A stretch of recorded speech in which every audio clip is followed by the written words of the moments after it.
وحشتوني قوي. رجعت لكم بس بفيديو خفيف كده. هنحضر فطار مع بعض سهل وبسيط. في طاسه فيها شويه زيت، ونزلت بربع معلقه توم، قلبتها لحد ما اخدت لون فاتح كده، ونزلت بثلاث طماطميات متقطعين صغير، وهسيبهم مع بعض لحد ما يستووا.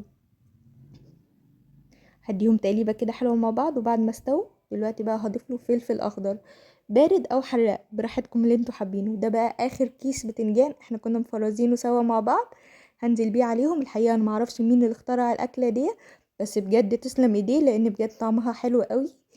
فدي اسمها يا جماعه تغميزه البتنجان، طعمها بجد حلو. ده شكل الطبق بتاعي بعد ما خلص. وتعالوا هنا بقى نعمل فول من غير اي افتكاسه، وفي نفس الطاسه كمان، مش هعمل مواعين تاني. حطيت شويه زيت، وبعد ما سخنوا نزلنا بالفول، واحنا قلنا الحركه دي بتخلي طعم الفول حلو قوي. وحطينا بقى كزبره وكمون وليمون بس، وشويه ملح طبعا ده اساسي. كده الفول بتاعي جاهز، وعملت جنبيهم شويه سلطه. وده كان الفطار بكل سهوله بكل بساطه، بس كان فطار حلو.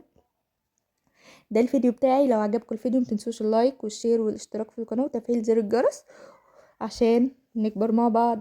مع السلامه.